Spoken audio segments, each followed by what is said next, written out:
Ladies and gentlemen, no, I'm not starting the engines.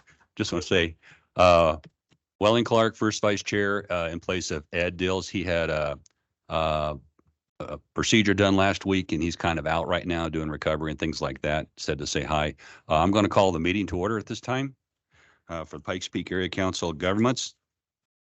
And we do have a quorum. And what I'd like to do right now, we have some new people, and I'd like to go around and have everybody introduce themselves. And I'll start off with me, and we'll go, was that counterclockwise? To the right. Okay. Welling Clark, appointee from El Paso County and current first vice chair for the CAC. Karen Lesby, I'm from Monument. Was just nominated to be someone else from up that way or Monument.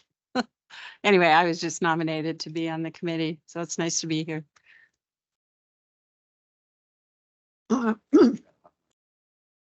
Judith Rice Jones. I'm here representing the League of Women Voters and can answer any historical questions because I'm the last citizen in Colorado Springs who actually knew General Palmer. Chuck Theobald, appointed from the city of Colorado Springs. Gary Sugart, citizen at large. Miley Foster, representing El Paso County. Kathy Heisey, representing the city of Calhan. Teresa Cheek, I live in Whitefield and I'm an at-large member. Trish Trett Iaquinta with Drive Smart Colorado, a regional traffic safety champion. And Mel Miller, I'm a transportation planner, but also the liaison for the CAC. Online. Roland Rainey, at Okay, large member. Okay, and I don't have the thing right in front of me. Let's see. Ann Ayers. Thank you, Ann. Yeah, Green Mountain Falls. Okay. Maddie Gullickson, Colorado Springs. Okay. And Tanzia? Tanny Sultana, El Paso County. Okay. Thank you. Okay, Bill?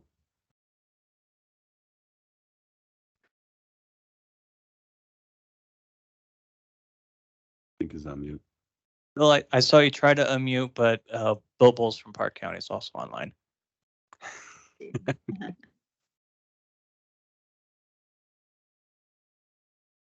Ladies and gentlemen, I would entertain a motion for approval of the agenda as submitted.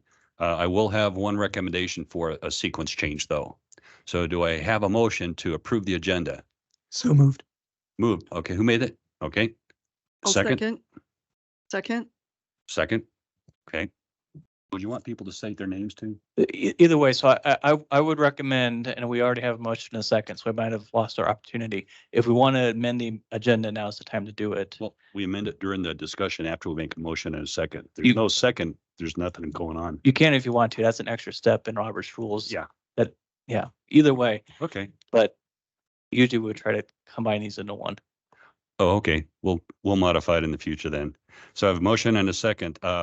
One of the things I'd like to say with regards to this agenda, it's been requested that action item 5B be moved up first and 5A be moved after 5B, primarily due to a time constraint by the individuals that are presenting. So I would entertain a motion to amend the agenda as submitted to reverse the sequence orders of 5A and 5B.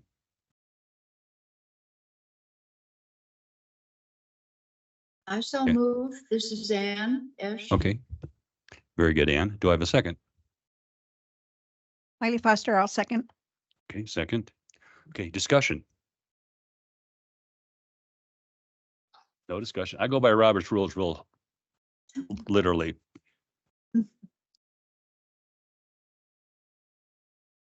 No, okay. Okay. All in favor of approving the amendment, say aye. Aye. Aye. Aye. Okay. Opposed? All in favor of, that's the motion, and I mean, that's the amendment. And now all in favor of approving the amended agenda, say aye. Aye. Opposed? Aye. Aye. Okay. No nays. Approved unanimously. Okay, item number 3, we have two consent items. A is the approval of the minutes from last month, and I will abstain since I was not here. I was actually riding a camel when you all were meeting. Okay, almost died. And then the second is a CDOT safety performance measure briefing that was given last December, and it's on the consent calendar. And if there's no questions about that, we can just, when we approve the consent items, we just move on to 4. They're automatically approved. Now, if it's on the consent, you can call it off. That will take extra time for the meeting and all that nature. Okay. I move approval of the consent items. Second. I'll second Second, that. Gary Sugar. Okay. Got it. Okay, I have a motion and a second. All in favor of approving the consent items on the agenda, say aye. Aye. Aye. Opposed? Unanimous. Pardon? Who was the second? Gary Sugar. At this time, moving to action items. Okay. Pardon? Public comments next on the agenda. Oh, I'm sorry. Public comments, presentations? I'm happy to take it from here. So for anyone who's in the audience who's not a member of the CAC, feel free to go up to the podium at this time. For anyone who is online who is not a member of the CAC, please use the raise hand function to let us know you'd like to make a public comment. While we're waiting for both those things to happen, I will just inform the Community Advisory Committee that we did not receive any advance requests for public comment. We did not receive any written public comment that we would have distributed to the members of the committee. As I have gone through all that, I see no one at the podium. I see no hands raised. So I believe we can move forward at your discretion. Moving forward now to item 5B. No, thanks for keeping me straight, y'all. Okay, so at this point in time, I would like to have item 5B and the personnel that are presenting, discussing the come up and provide a briefing. Hi, that might be me. I don't know if I need to. Hey, Ryan, this is Ann. I'll introduce Hi, you real Ann. quick. Perfect. Ann Werner, Senior Military and Environmental Planner. This is a site application that's being presented by the engineer Ryan Gomez with JVA Consulting Engineers. His project is for a modification to the solids handling facility for Cherokee Metropolitan District. It was heard before the Lower Fountain Water Management Group in the fall, came before our site application review committee in January on the 12th, and then on the 24th before the water quality committee that we have as well. All 3 recommended that this project be moved forward.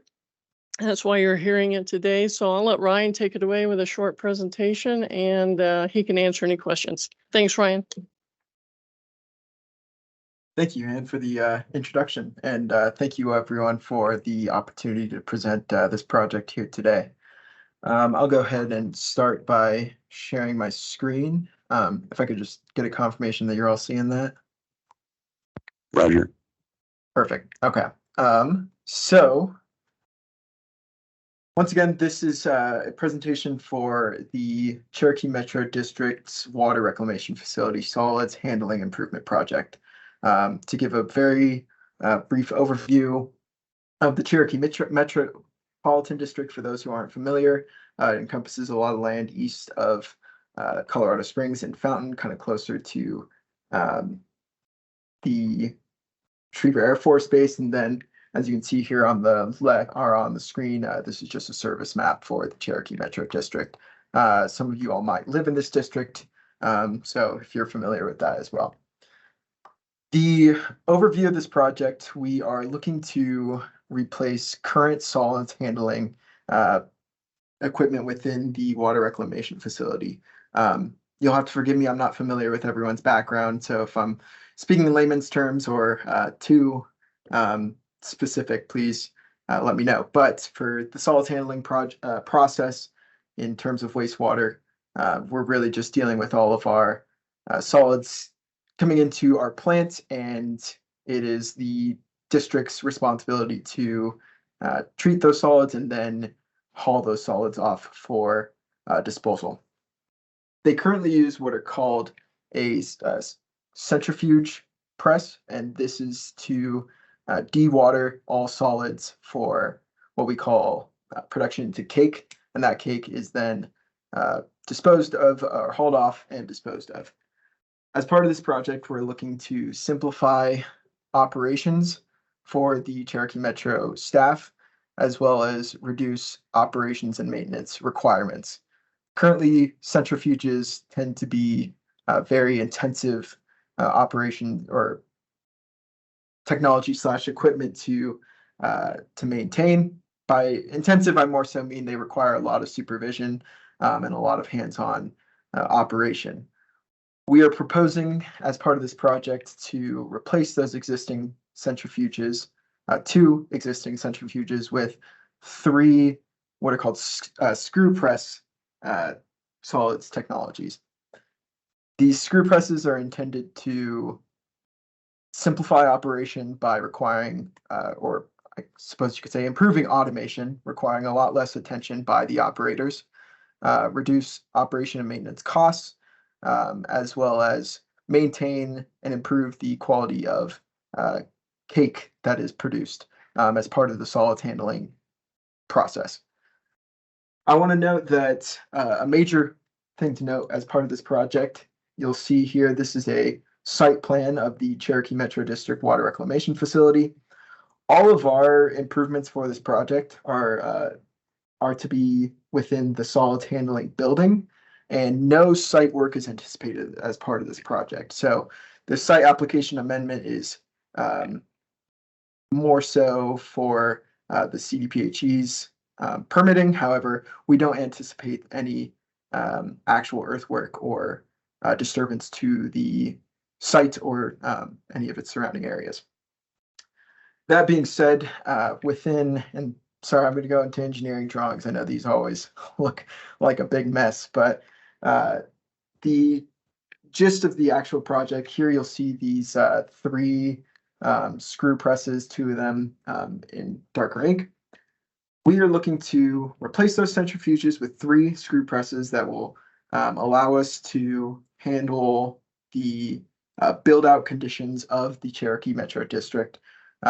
Currently, we are expecting that with 3 presses, we will have, let me rephrase this, 2 presses are expected to be able to handle the build-out conditions of the Cherokee Metro District, and this 3rd press is intended for system redundancy in case any equipment needs to be replaced or taken down for any time. We anticipate that installing these new presses will allow for the operations staff to not have to really babysit them as much as they have to with these centrifuges. And I think the second part of this project being we're replacing the solids, what's the word I'm looking for? Solids conveying system. Currently, they have a conveyor belt system that takes what's called cake from the centrifuges, dumps it into a dumpster, and then they pay for it to be hauled off-site. As part of this project, we're anticipating installing what are called progressive cavity pumps that will pump the cake rather than having it on a conveyor belt where things can go off the sides, make the room really dirty. We're anticipating that these pumps will allow for a lot cleaner of a space, a lot simpler of a conveying system, while still maintaining that solids handling operation. The last main part of this component of this project that I wanted to touch on was our polymer feed system. Again, apologies if I'm speaking too much in broad or detailed descriptions, but in your solids handling process, you inject a polymer so that you can form your cake. And as part of this process, we are just looking to replace antiquated polymer feed system equipment. We anticipate that we'll be using the same polymer as part of this project, which is the Clarifloc 6226, if you're familiar with it. and do not anticipate that any changes to the solids handling technologies will impact will negative. Let me rephrase this. Sorry.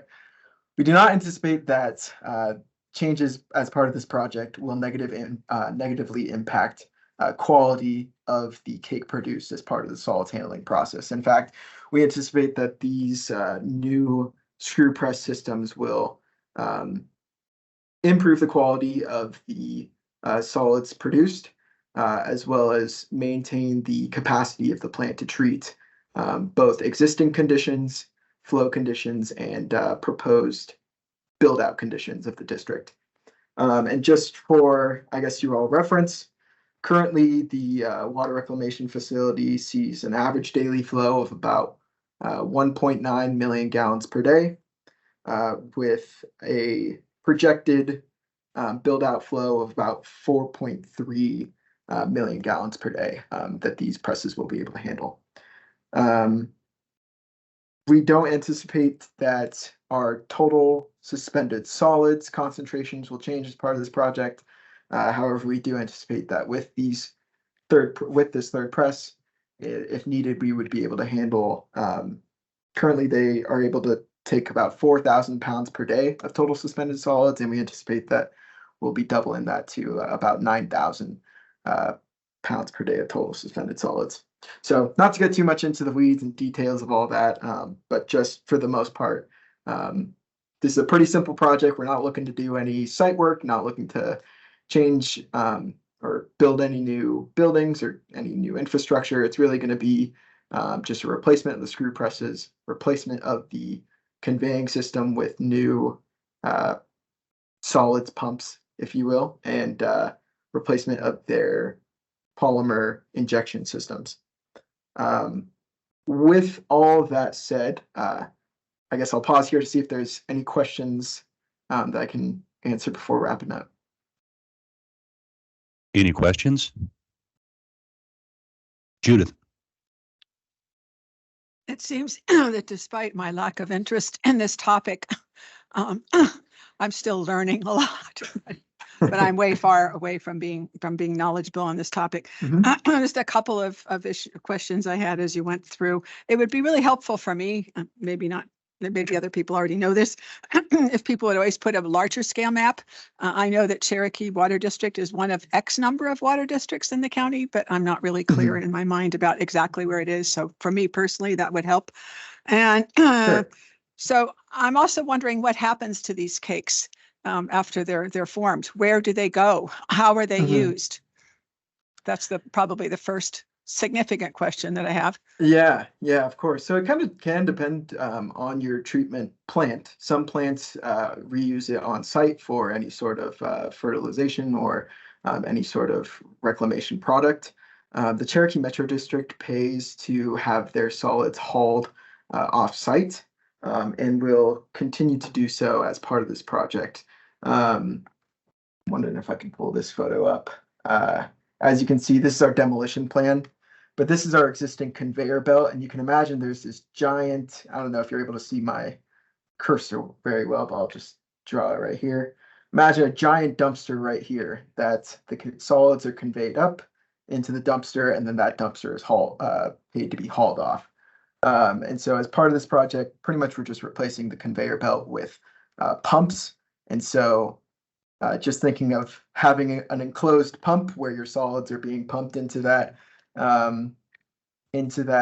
dumpster versus an open air conveyor belt where cake can fall off and get on the floors and everything, anticipating that it'll make it a lot easier to operate and maintain that conveyance system. So yeah, as part of this project, we won't be changing how they dispose of their solids. We're still anticipating that they will be paying to have their solids hauled off-site. Does that answer your question sufficiently? It should. I'm sorry. I'm a master gardener and a native plant master, and I know with the city utilities, there's a concern about some of the waste that goes in, goes down. So that's probably a whole nother question. So I'll just leave it at that. I appreciate continuing to learn about this topic. Thanks. Of course.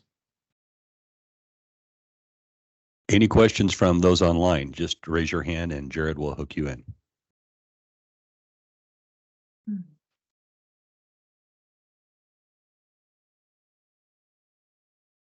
Okay, I see no more. Anybody has any questions on anything? Okay, just to put this in layman's terms to keep it simple for the sailor here, what they're doing is replacing 2 pieces of equipment with 3 that'll have improved reliability, greater capacity, and redundancy. And I think I said that correctly. Is that a good way to present that? Okay. I see a head Exactly. nod. Yeah, you cut out all the engineer speak. Got to keep it simple for us sailors. I appreciate it. Okay, I don't hear any more questions or anything from that nature. I'll entertain a motion to approve the project as, oh, I do want to make a comment on this. Of course. If you look through it, this is one of the most complete projects I have ever seen. I didn't find any missing details like we did a year and a half ago on a couple. So well done on that. Appreciate it. Thank you. Very much appreciated. I'll forward Okay. it to the rest of the team. Okay, very good. Okay, so I'll entertain a motion to approve the item as submitted recommendation for approval. Roland Rainey, motion to approve. Okay. Do I have the second? Maddie Gullickson, second.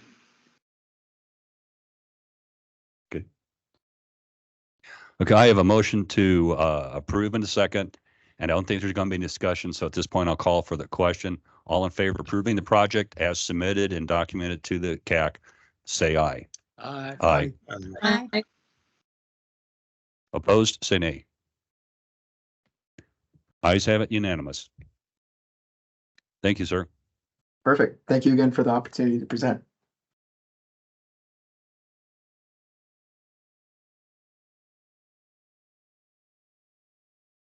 Moving on to item 5A, PPACG Legislative Committee Participation.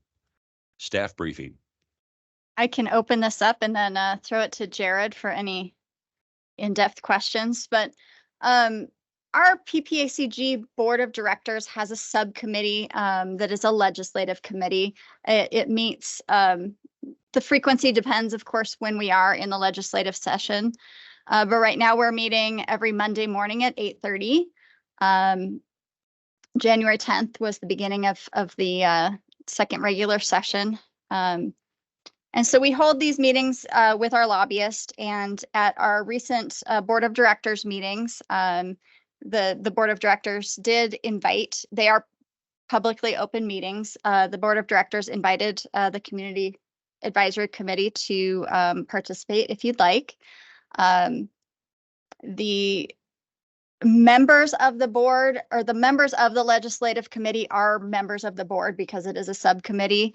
So you could attend those meetings. You couldn't vote on items. I'm not sure yet whether or not we're creating standards to which the public or members that are not board members are going to be able to speak or not. That's kind of in flux. But we did wanted to bring it to the CAC and just make everybody aware. Jared, am I missing anything? Is there anything that you think we needed to include? I don't think so. I think you pretty much covered it all. Okay. And we just included it as an action item today in case there was any sort of like nominations or anything that the CAC wanted to make, but there's no requirements to do so. It's open to the public. Yeah, Danielle, I'd like to give some background information on this. Chairman Ed Dills contacted PPACG Chair, I believe that was Sharon Thompson, and discussed this, and they actually invited to have a CAC member attend the meeting as an observer to see what goes on and things of that nature. I attended Monday morning, and it's upstairs, not down here, I found out, and observe what happens. And so that's kind of going on right now. He's asked me to sit in there. I'm planning to sit in 8:30 every Monday, and anybody who wants to is welcome. I just took notes. The main thing that I will say, and correct me if I'm wrong and put in layman's terms, is PPACG looks at the different bills that are being submitted forward in committee and going out to the general floor and all. And they're looking at them is, does this affect something that is in PPAG's swim lane? Yes or no? And sometimes they'll not follow a bill. Sometimes they will oppose a bill. Right now, everything is so brand new. Nothing is finalized. There's a lot of watches on the bill to see if they get amended, changed, or something of that nature. And a lot of it has to do with water, air quality, transportation, military installations, area on aging, anything that's kind of relevant. There was discussion on some wildfire grants because that will affect transportation if there's a shutdown like what happened with Waldo Canyon. They discussed the bills in detail, and they also have their consultants that are up there that are monitoring them, some of the attorneys that are providing information of what they're seeing of how's it coming across, is it being accepted, does it have co-sponsors to get a feel if it'll pass or not. And I found it very interesting, and I'm glad I am not a legislator. Let me say that. So, but if anybody would like to attend, you are definitely welcome. And I think, go ahead. I'll stop. Could I? Is that Go ahead, Ann. I just wondered, I know the last session, I was able to tune in by Zoom and I found it extremely interesting. I never said anything, of course, but it really is interesting. Is that on our website, you know, about how we can tune in if we want to, just to listen? So, Ann, I'll go ahead and answer that question. So yes, those are meetings that we notice. The agendas are usually posted on Fridays, just because that gives us the week to find out what happened during the week and then give it to the members to review over the weekend. So if you look on about Friday afternoons, you'll be able to get the link information from Microsoft Teams, and you're more than welcome to listen in. Do you ever send out, you know, an email to all of us just in case with the agenda, or would that be too much trouble? We can. We do have people who have asked to be on that distribution list, and we're happy to do so. I think I'm on it, but I don't know. Should I contact you again? I'll consider this as intent. So if you're not, you will be. I appreciate that. It is really interesting. I encourage everybody, if they've got the time to do it, to watch what our state legislators are up to. Thank you. So clarification, Jared, does that mean that you'll send out a notice to the entire CAC just so they can then follow? We can do that. Or do you want to do it individually? I was about to say, if you can email me, that Okay. way I'm sparing boxes for someone who doesn't want it. Anyone who would like to participate virtually on this meeting, just let Jared know to ensure that the information, he can make sure that the information is there and you can log in. Questions? Is the lobbyist a PPACG employee, or is that someone you contract with? They're a consultant. We have a consultant on an annual basis.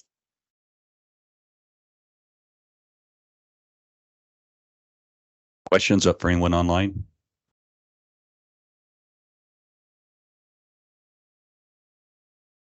Okay, hearing none, I think this concludes the information only. I want to thank PPACG for this, and it is very educating to sit there and see what goes on and what some people have proposed.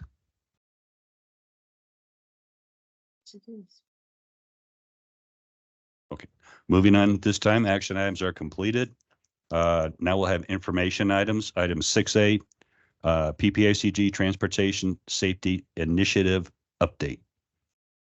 Yes, so we have several transportation and traffic safety related projects going on right now that we just wanted to give you an update and also introduce our new staff member here. But first, you guys might remember a few months ago, we announced that we had assisted the region. Woodland Park is actually the recipient of the grant, but it's for a safety action plan for all of the municipalities and counties in the Pikes Peak Area Council of Governments. So that's El Paso, Teller, and Park County. The only exemption from that is Colorado Springs, because the city of Colorado Springs pursued their own grant and also received it, by the way. So we will be kicking off that activity. We actually had a meeting with FHWA, the Federal Highways Administration, earlier this week to talk about getting that agreement in place.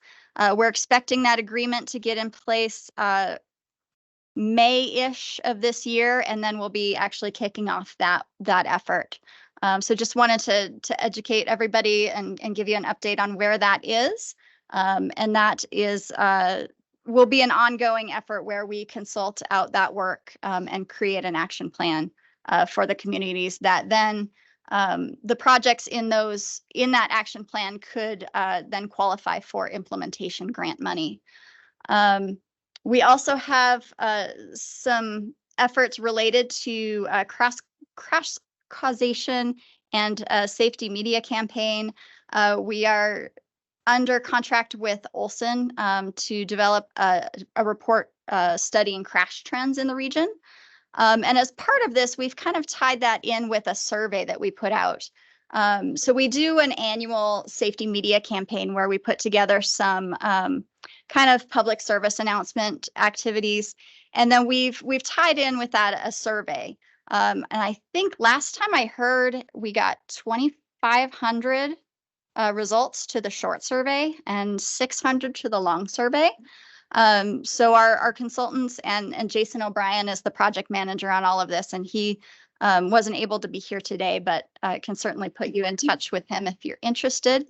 They're going to be crunching all of that data, and we'll be bringing all of that information back to our committees and our board. And then finally, moving into our traffic safety education work, we were awarded a grant last year through the Highway Safety Office to hire, among other things, to hire a regional safety champion. And that person is Trish. Just wanted to introduce everybody to Trish and give her a few minutes to talk about what she's doing and what she hopes to do for the region.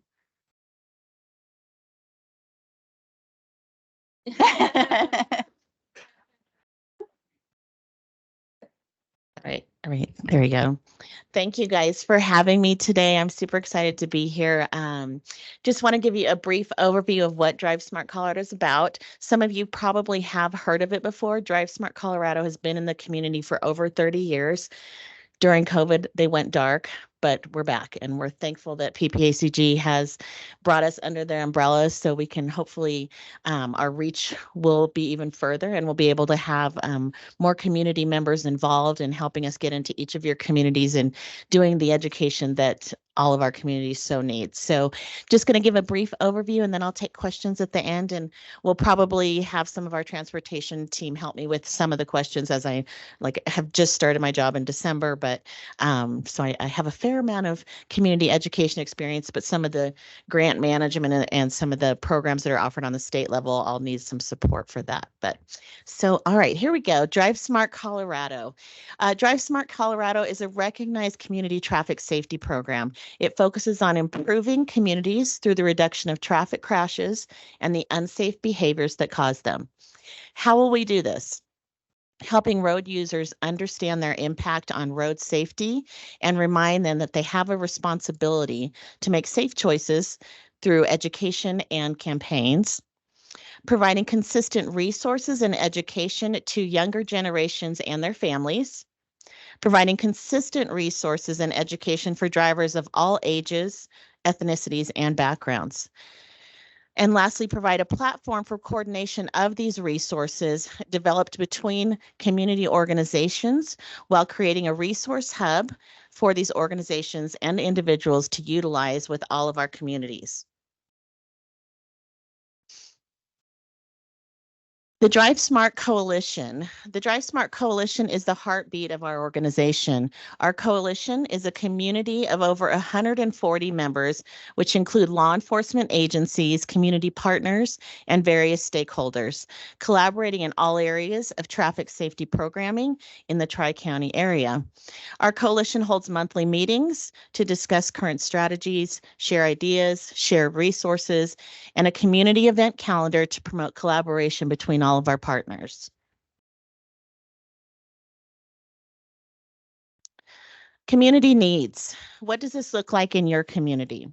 Each community has very unique needs, and we recognize that. It is our mission to help connect you with specific programs that will meet your needs from age 0 and on.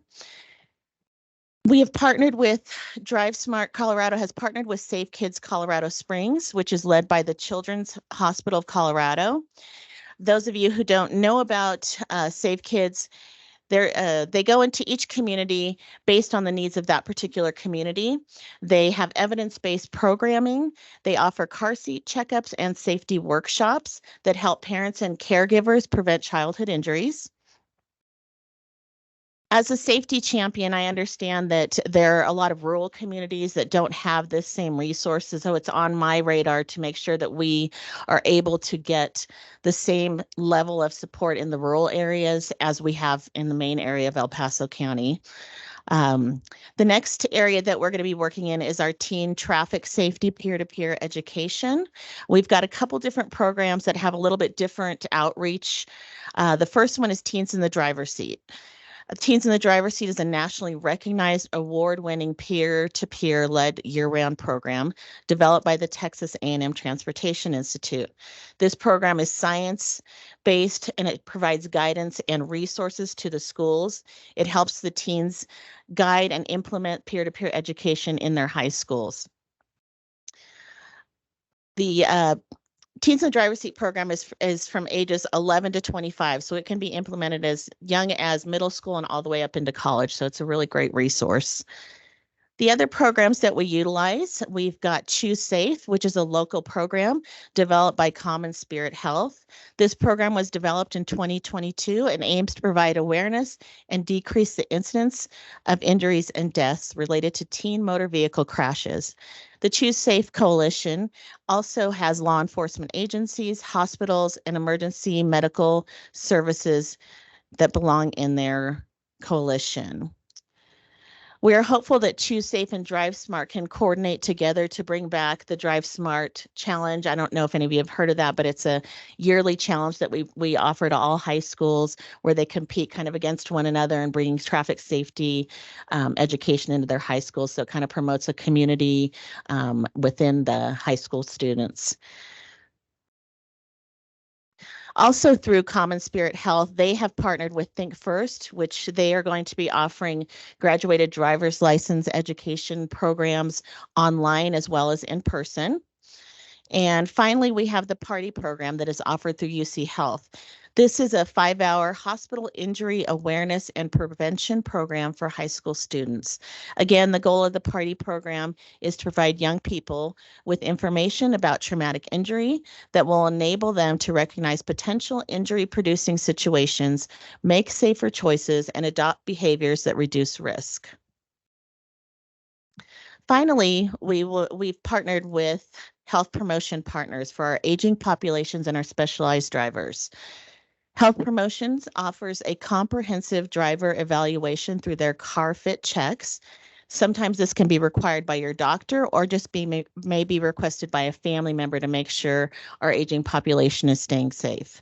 They also offer readiness to drive evaluations and specialized driver training for new drivers with special needs.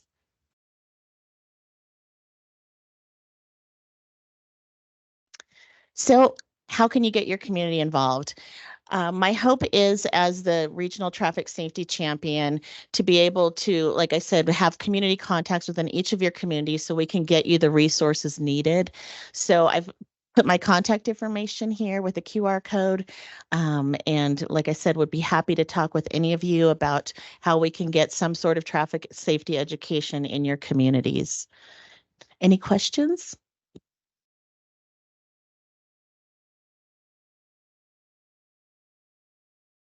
Trish? I was going to include a bunch of pictures, but I wanted to keep it short.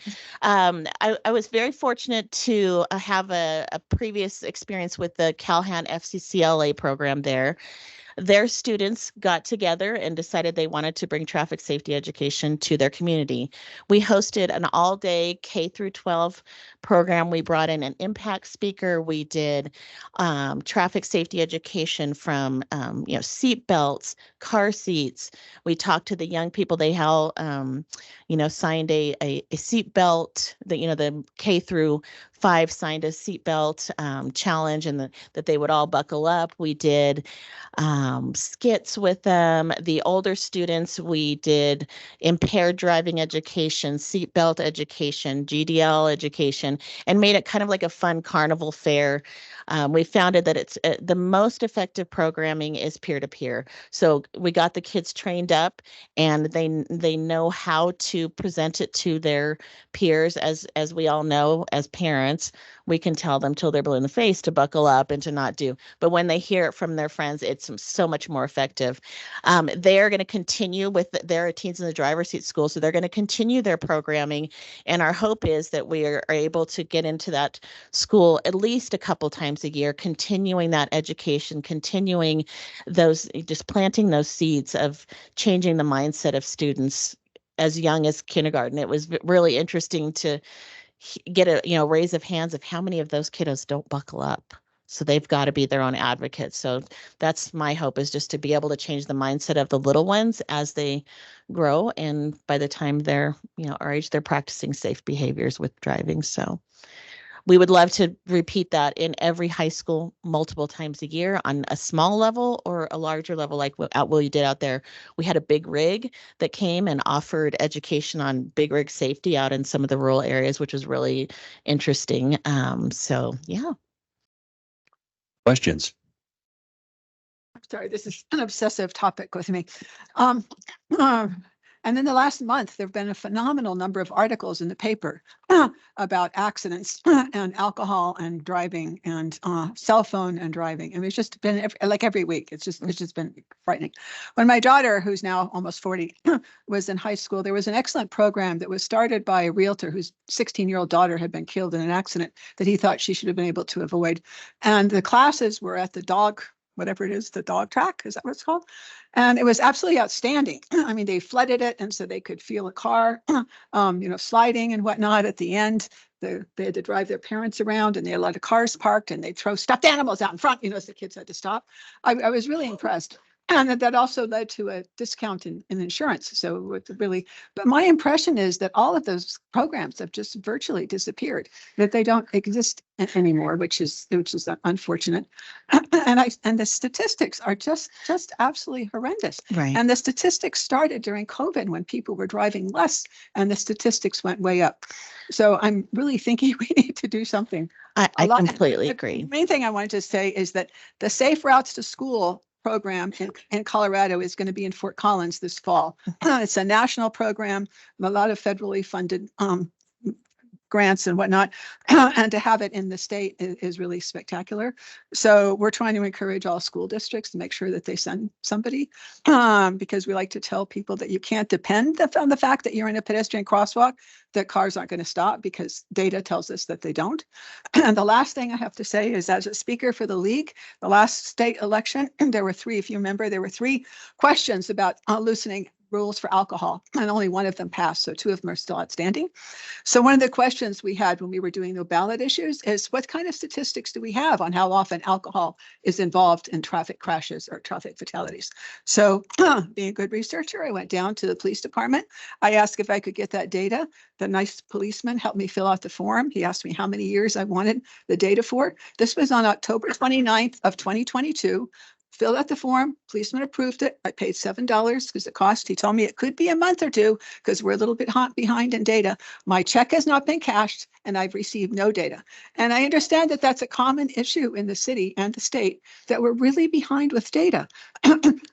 So that's discouraging to me, because I know those other two issues that didn't pass, involving making alcohol more easily available, are definitely going to come up again. So I want that data. So CDOT has a crash data dashboard that's available for, right. So PPACG's crash dashboard, actually, you can go on there and see if alcohol was a factor in crashes. but how far back does it go? 2017. I don't think it goes any farther back than 2017. Mhm. I was actually able to use that, Danielle, that you sent out that email and then a couple months back. I was able to pull a lot of data and I was even able to narrow it to El Paso County. Great. I'm glad it worked. If anybody wants to use it and has issues or problems, please give us a call. We'll help. And I'm always open to any ideas. If you have, contacts of someone that maybe did that program and you thought it was effective, please reach out to me. Like I said, my role will be to collaborate all of these partners. I think as many partners as we can get together, and reaching kids in different ways is the best way to go about it. We know that we have a problem and it's not getting any better. It's not getting any better. Right. So we've got to just keep pushing through and keep doing what we do, and get creative with some of the ways that we do programming.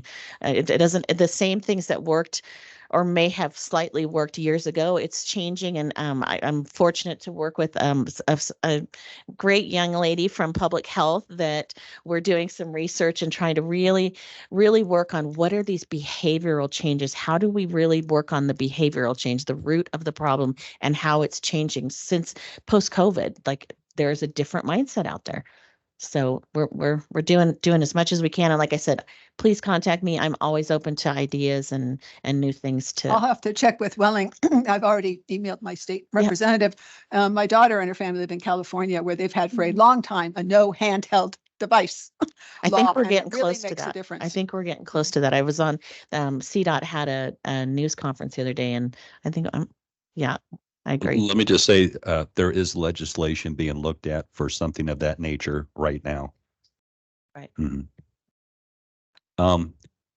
Questions, comments? You mentioned partnerships with schools and things. I was curious if that's mostly through districts or individual schools. Right now, like I said, being new in the community, it's through individual schools.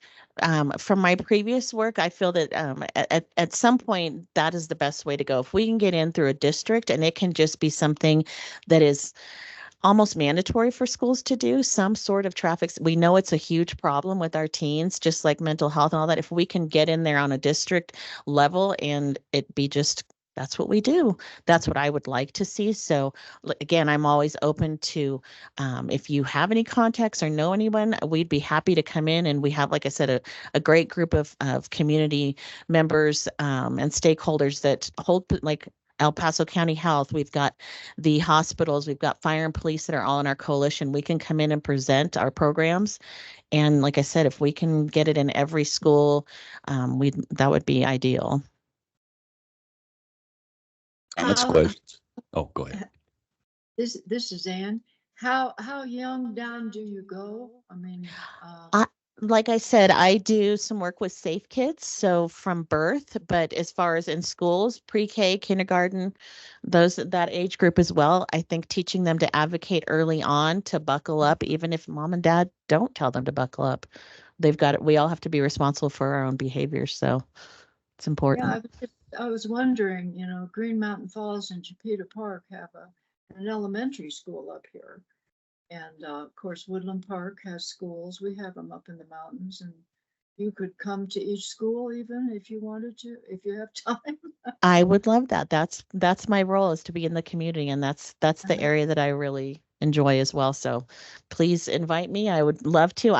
I will continue to knock on doors as well. But if you have an easier route for me to get in, if you've lived in that community, 20 plus years, please let me know who to contact, and I will definitely make those calls. I think that's a great idea.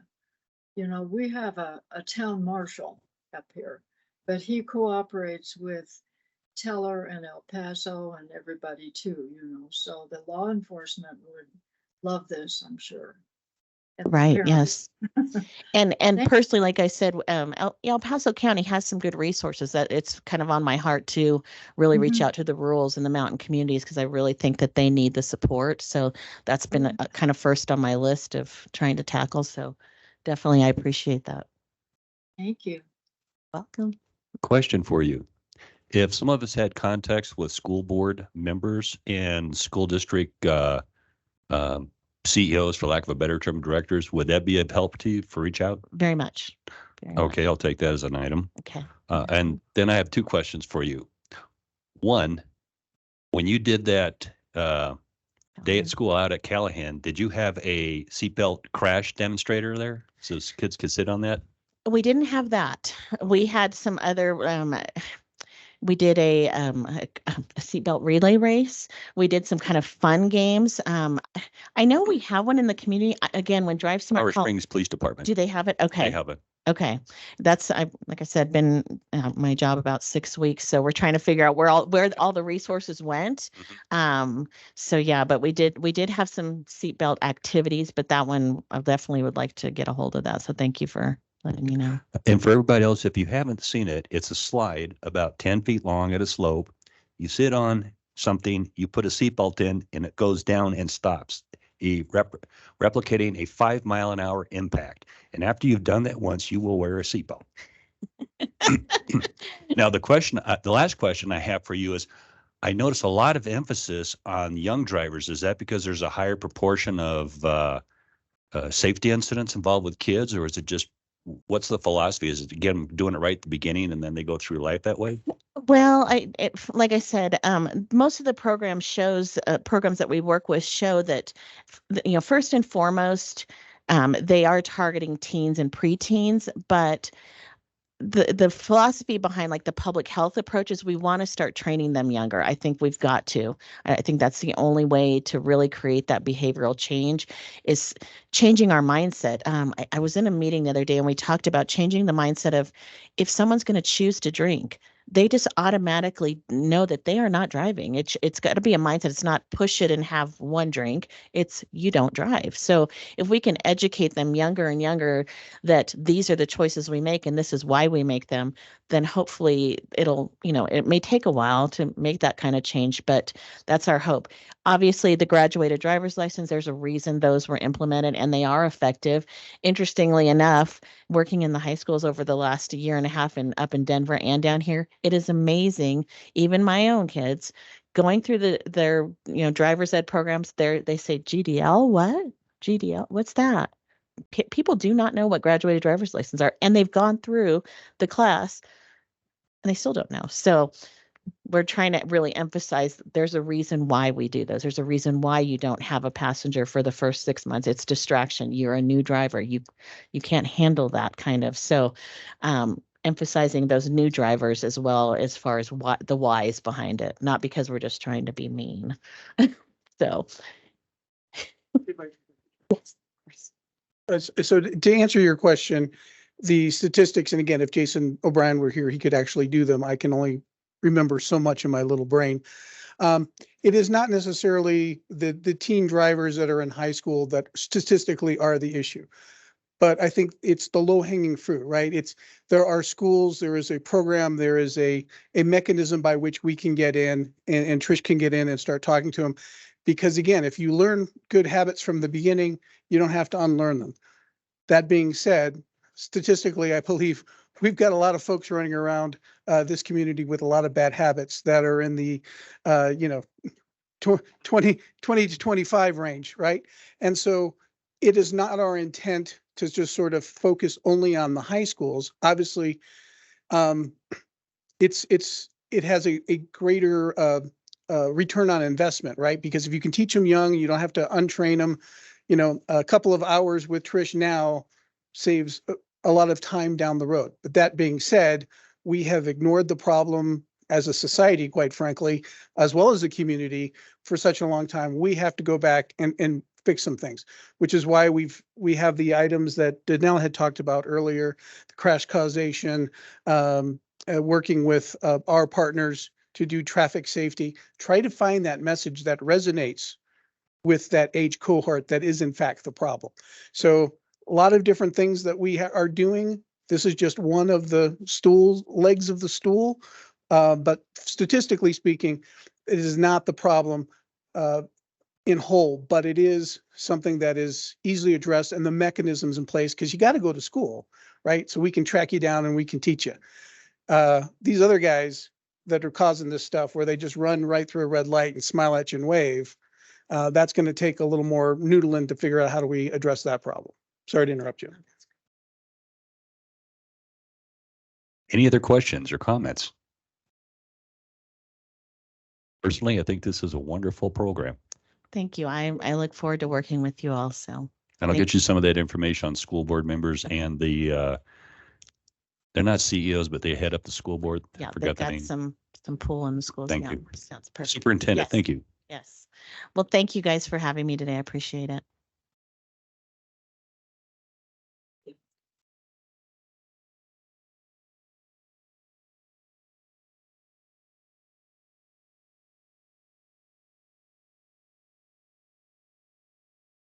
Next, okay. Information on item 6B, open records and open meetings briefing.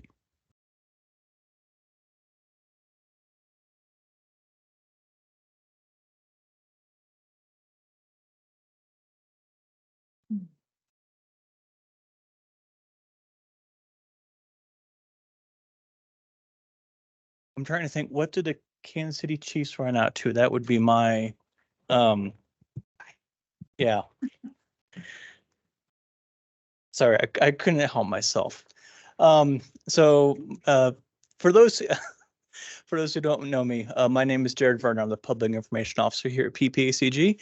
And this is a presentation we're looking to try to do with all of our committees, and just provide everyone who works with us a really good understanding of what are open meetings and open records laws that we have to follow, and making sure that you all know that so that you don't unintentionally break the law.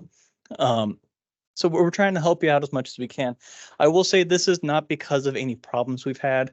This is not in reaction to anything. This is not punitive. This is 100% proactive. So just know that I'm not trying to single anyone out. I think we've done a pretty good job, and we want to keep it that way. So starting first with open records, which you might also hear as CORA. It basically just says that public records are just that, public records. Slight differentiation between FOIA, the Freedom of Information Act, which is the federal level. That's what our federal partners have to do, DOD or military. They're under FOIA, we are under CORA. Both passed in the 60s, roughly up at the same time with each other. Oh, on keyboard. So as a quasi-governmental agency, as far as CORA is concerned, we are fully governmental when it comes to open records. What does CORA include? CORA includes documents, including electronic and handwritten. Any photos and videos, including video from this meeting. Emails. Teams, because we use Microsoft Teams as our internal platform, but also for our meetings.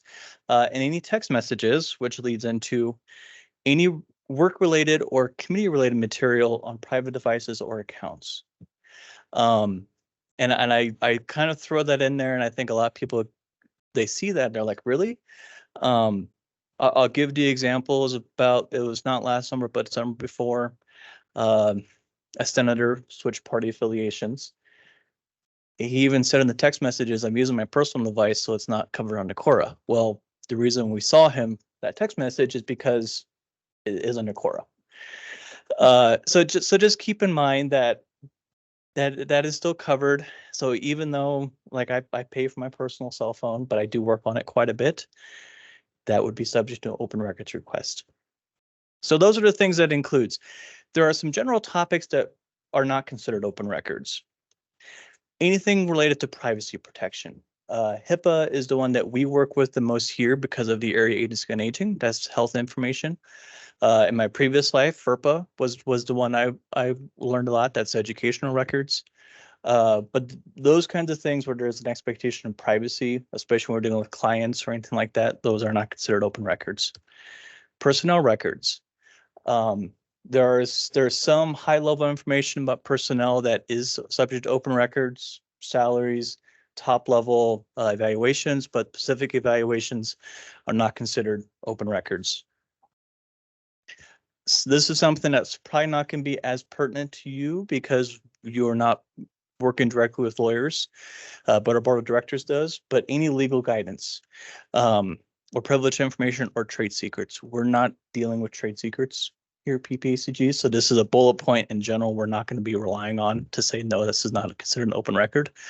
But if we're doing anything with patents, anything with businesses, like for example, city council is often dealing with people who are trying to relocate and they might be looking at things that they can do with other communities.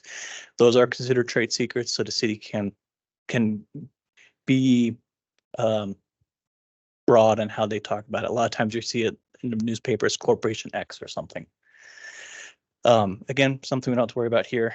And work products are not considered open records. And this is probably something that we would be more likely to use. Any drafts of documents. Now, if it's going out for public comment, obviously, if we're going for public comment, it's open for the public. But if there's thoughts and I'm going back and forth with John and I've got notes in the margins about, I just don't know about this, that back and forth, that dialogue, that what about this scenario is not considered open records. The example, the county just went through redistricting last year and, someone asked for all the maps and they used this as a reason not to give all the maps because they were going back and forth on what about these boundaries? What about this? What about these communities? So that's how it's used locally. But in general, if in doubt, just assume that anything that you use with this committee is going to be subject to an open records request.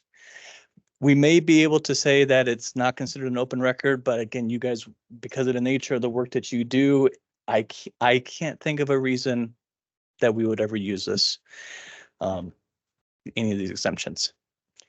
And to help kind of put a mindset around this last bullet point, we, PPACG, does not get to determine what the public thinks is important. The public gets to make that determination. Unless we have a reason to withhold it, we have to turn it over. I'm going to go a little bit into the process. Any questions on those kinds of things? Okay. So the process, and I will preface this by saying I've been here for a year and a half. We have not received an open records request yet. Yep. You will now. I've my previous spot here was the public health department during a pandemic. I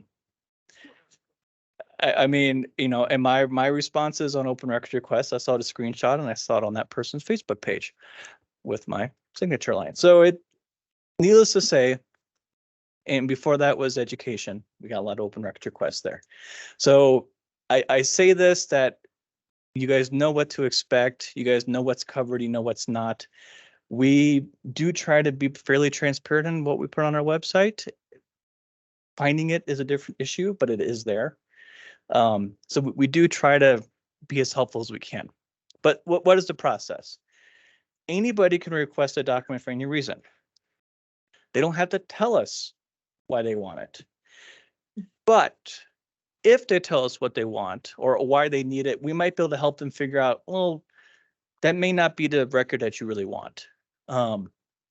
If you're trying to find something, it's like, oh, I mean, we'll still give it to you. That's not a problem, but this is probably what you're looking for, or this is someone else. If we don't have the record, we might be able to point them in a different direction. And if they're asking for a lot of information, we can't charge. So the first hour is free. After that, it's $30 an hour. So if you're asking for a lot of information, we'll quote you in front and say, hey, it's going to take us about 10 hours.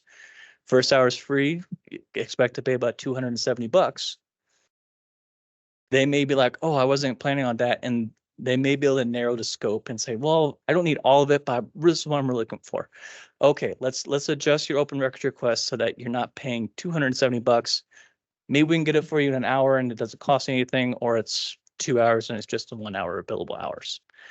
So that's why, like, I might still ask, what are you looking for? Not because I'm trying to, buy time or anything like that, but just like I might be able to help you find what you're looking for without costing a lot of my time or costing you a lot of money. So after we receive it, we've got 3 days to either fulfill it, ask for clarifying information, or ask for an extension. So if it's something that's going to take a lot of time, again, if you're looking at like a 10-hour plus thing, I mean, that's 10 hours, 8 hours, that's a day plus that of a 3-day turnaround time. We can ask, hey, we'll get it to you, but we're not going to have it within 3 days. Will you accept it next Monday or something? And basically go back and forth and make sure that they don't have to submit another court request because of that. We are only required at the end of the day to provide the information that was requested.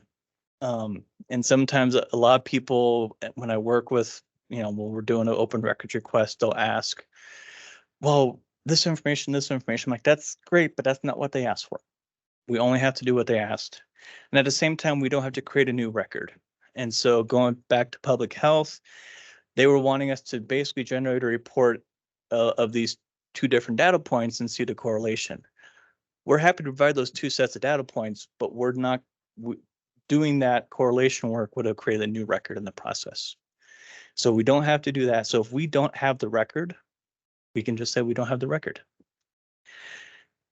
which is a reason we may deny a request or black it out. But if we do so, we have to provide the reason why. For example, we don't have that record and we don't have to create it. There are specific statutes for us to say why we're going to do it. I wish I could use these options because it is embarrassing or because it can be taken out of context. Those aren't good enough reasons. I've never had to worry about that because, again, I work in the public sector. Most people fully understand that, anything you put in an email could be on the Gazette front page. Do you really want that to happen? So I've never had to worry about that, but yeah, those are not valid enough reasons for us to say, no, you can't have the record. I say all this, you do not have to be experts in all this stuff. If that day ever comes to where we're doing an open records request and I'm working with you, I'll be there to help you. But like I said, I just want to make sure everyone's aware that this is part of the process. Again, a year and a half, no one's asked yet, and hopefully we can keep it that way. Yes. Before I switch into open meetings, any questions on open records? Yes, Miley Foster, I have a quick question. What does it mean blacked out? Redacted. So like personal information. I mean, my cell phone number is pretty far out there, but I'm not going to share your cell phone number. And so we'll black that out. Or if it's anything like a personal record, privacy protection, those kinds of things.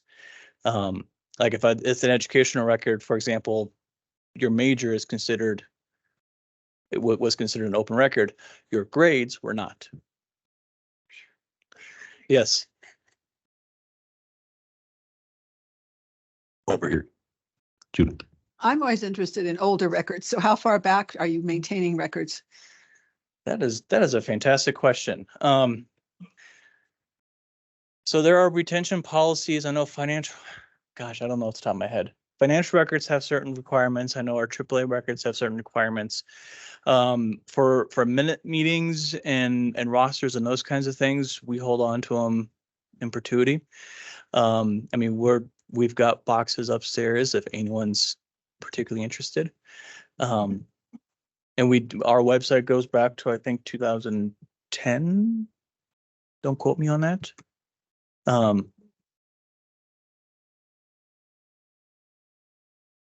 I have not personally. I think that's something we could probably look at in the future.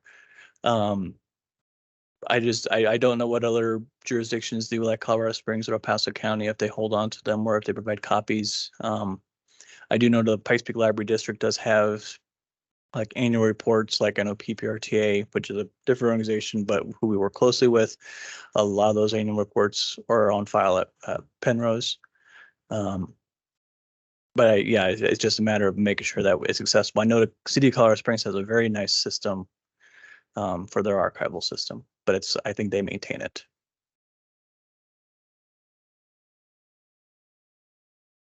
What's the actual mechanism for submitting a request?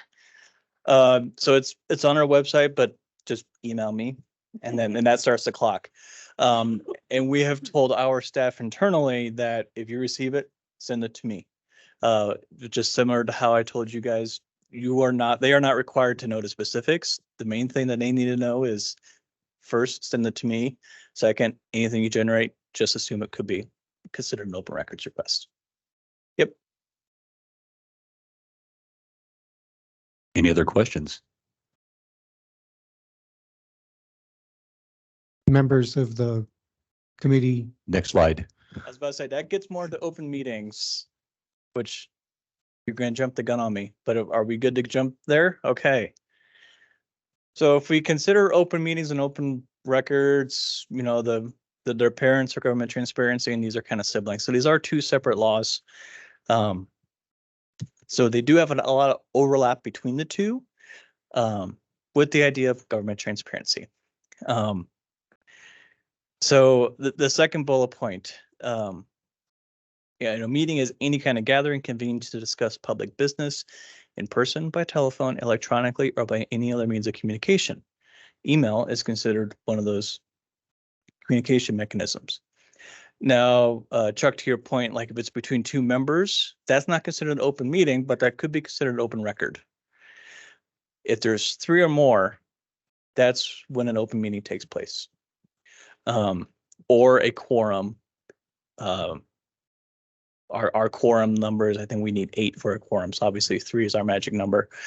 You'll see that a lot for county commissioners. So not so much El Paso County, but Park and Teller. They only have 3 county commissioners. 2 is a quorum. So 2 is their magic number for an open meeting. We are required for any open meeting to post a public notice. That includes a 24-hour notice. We put it on our 2 bulletin boards, all for entrance, as well as on our website.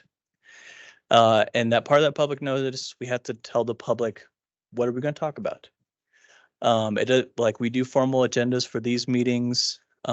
For smaller committees like executive committee, it might just be a real simple, this committee is meeting to discuss X, and that's it. And that's all that's required. You just have to be able to tell the public, this group is meeting, this is what they're going to talk about. And the public is more than welcome to attend. Okay, so I stole these from the Attorney General's office. So is it a public meeting or not? If it's a work session or a rulemaking session, the answer is yes.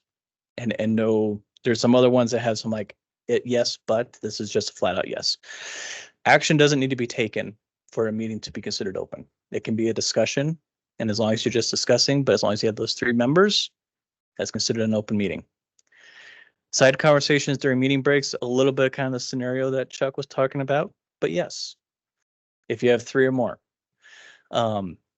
This was actually a discussion and over the summer at the state level with the state legislatures, because there was some discussion on what they were doing. Was that considered an open meeting or not? And the answer was yes. Meals and social events. This is a gray area, so hear me out.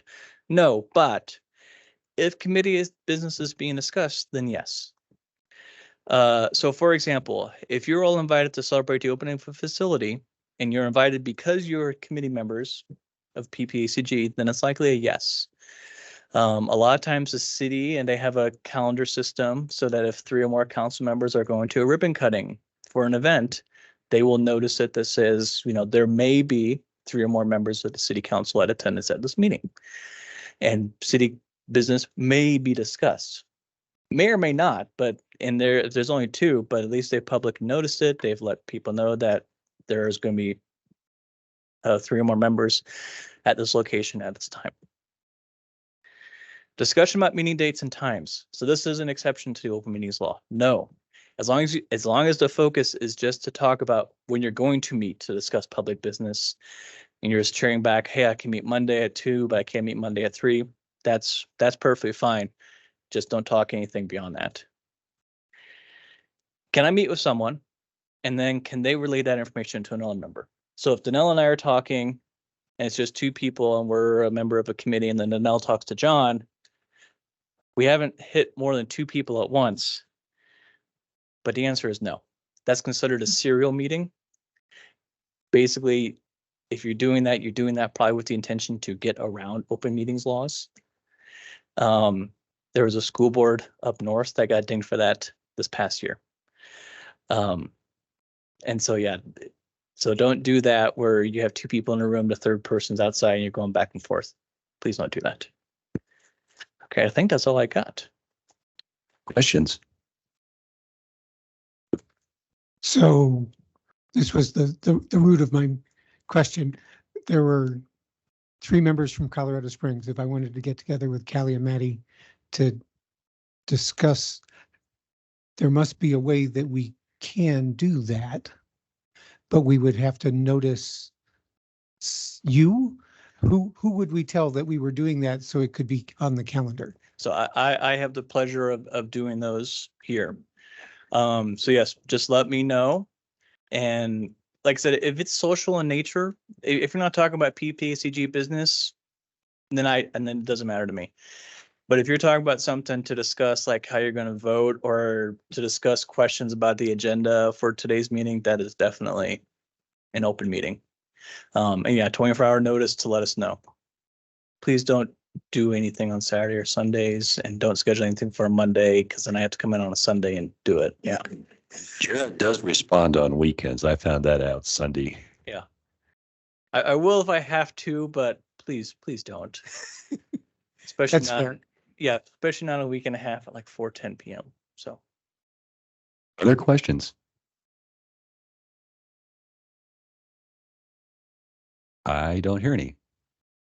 I want to say thank you, Jared. Y'all trying to keep us out of trouble and out of jail. That's appreciated. I do my best. If you have any questions or things come up, please don't hesitate to let me know. It's really hard. It's really easy to do the stuff on the front end, but if stuff happens after the fact, man, it gets really messy really fast. And I was talking to a elected official last year, and usually as long as you're posting it, most people they're perfectly fine with it. But as soon as there's the inkling that you're trying to hide something or try to cover something up, that's when public usually understandably gets a little irked. So I thought of another question. I was thinking of our nominating committee meetings. Were those noticed? they were. Oh, okay. Can you give us an idea of how many core requests you get? Since I've been here, none. Oh, well, we'll have to fix that.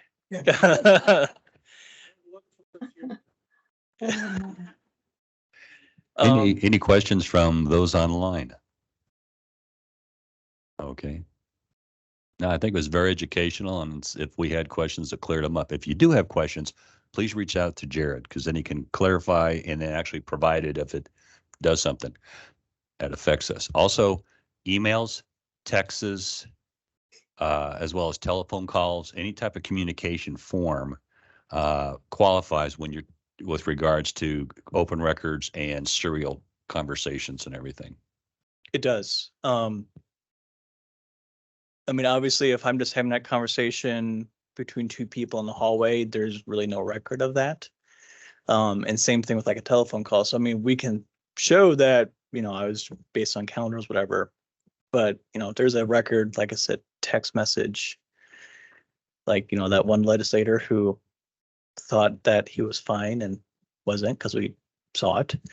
But yeah, anything that's written, anything that's documented in any way could be subject to open records. Okay, thank you, sir.